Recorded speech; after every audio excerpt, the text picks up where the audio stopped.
Destined by Fate and the surprising love story of King Frederik and Queen Mary of Denmark. Welcome to BNews. In the world of royalty, where every move is choreographed, every step watched, and every marriage historically forged out of duty more than love, there comes a story so unpredictable, so beautifully human, that it feels almost scripted by fate.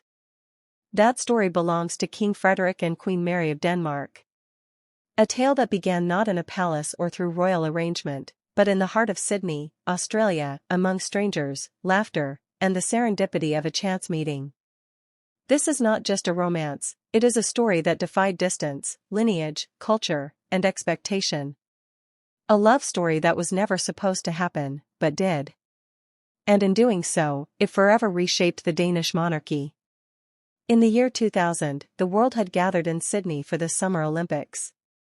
Athletes competed, nations cheered, and festivities raged in every corner of the city.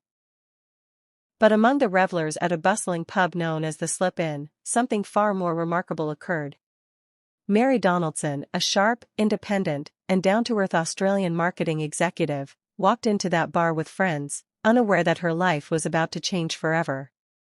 At the same time, Frederik, Crown Prince of Denmark, was there enjoying the games, incognito in baseball cap and casual attire, just a man far from home, trying to escape the weight of his title.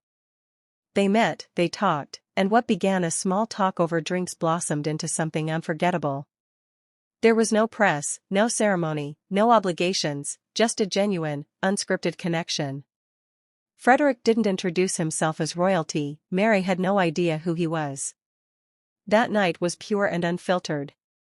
But soon after, as Frederik revealed his true identity and the reality of his royal world, Mary faced a crossroads. Their attraction was undeniable, but could love truly survive in the corridors of castles, tradition, and centuries of scrutiny? Frederik, unlike many royals before him, did not hesitate.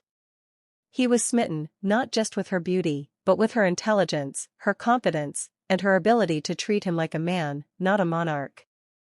As their relationship developed, the odds stacked against them became clear. Long-distance courtship, cultural differences, and the harsh glare of European tabloid media began to take their toll. Mary, born in Tasmania and raised in the Australian ethos of modesty and egalitarianism, was suddenly being scrutinized as a potential future queen. Her fashion, her background, even her family's history were dissected by royal experts and journalists alike. But rather than retreat or falter, Mary did what would eventually become her trademark: she adapted with grace. She studied Danish, immersed herself in royal protocols, and approached the challenges not as obstacles, but as responsibilities she willingly chose. Frederik, too, faced immense pressure. The Danish royal court, while publicly supportive, carried internal concerns. Was this commoner from a faraway land really suited to Denmark's future queen? Could she integrate into a centuries-old monarchy and uphold its traditions with the dignity and grace required? But Frederik was resolute. This was not a whimsical fling or an act of rebellion against protocol, this was the woman he loved. And in loving her, he was not abandoning tradition but honoring a new era, one in which heart and duty could coexist.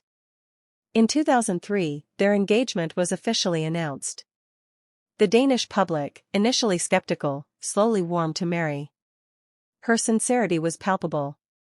She wasn't trying to be royal, she was striving to be respectful of the position she was stepping into. With every public appearance, Mary earned admiration not for trying to fit a mold, but for subtly reshaping it. By the time their wedding arrived in 2004, it was not just a royal ceremony, it was a national celebration. Denmark embraced her not just as Frederik's bride, but as their future queen. And in that grand Copenhagen cathedral, as the couple exchanged vows, they also made a quiet promise to the world, that theirs would be a partnership of love, not performance. The early years of their marriage were filled with the challenges of any newlywed couple, compounded, of course, by the relentless obligations of royal life. Mary's transition from private citizen to public figure was swift and all-consuming. But with Frederik by her side, she found her footing. She learned not just the language of Denmark, but its soul. Her speeches evolved from carefully practiced scripts to powerful declarations of purpose. Whether advocating for mental health, championing women's rights, or supporting children's charities, Mary began to define her own role. More than a consort, she became a force. Behind closed doors, however, the couple faced the same ups and downs as any marriage. Rumors occasionally surfaced, questions about Frederik's social life, speculations about tension between the two.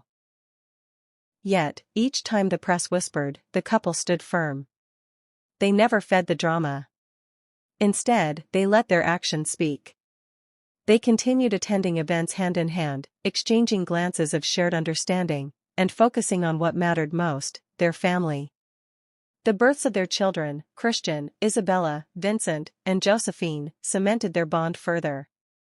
Parenthood grounded them. It was in the quiet moments, school pickups, bedtime routines, family holidays, that Frederik and Mary found refuge from royal pressures. They were not just a king and queen in waiting, they were parents, partners, and best friends. And in the eyes of their children, they found constant reminders of the love that began so unexpectedly years before. Throughout their journey, fate seemed to nudge them forward. Every challenge became an opportunity for deeper connection. Mary's Australian roots didn't alienate her, they became a bridge between Denmark and the wider world. Her outsider status brought fresh perspective to a monarchy sometimes trapped in tradition. Frederik's openness to change, his willingness to lead not by rigid example but by emotional intelligence, earned him respect not just as a royal, but as a man. Their ascension to the throne in 2024 marked the start of a new chapter.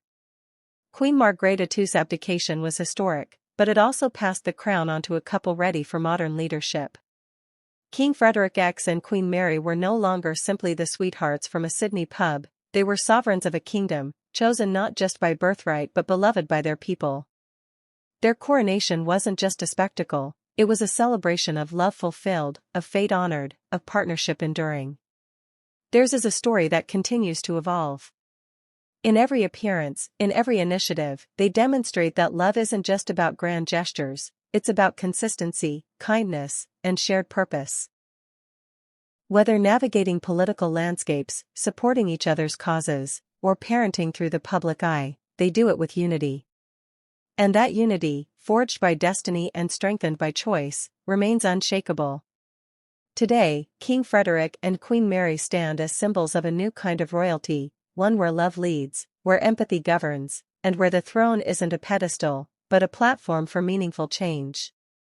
Theirs is a love story that reminds us that even in the most rigid systems, the heart can still surprise us. Fate may have introduced them, but it was their courage, humility, and commitment that brought them this far. So, as we watch this remarkable couple continue to lead with love, we're left to wonder, in a world where so much is orchestrated and predictable, is it still possible for fate to write the most surprising and beautiful love stories of all?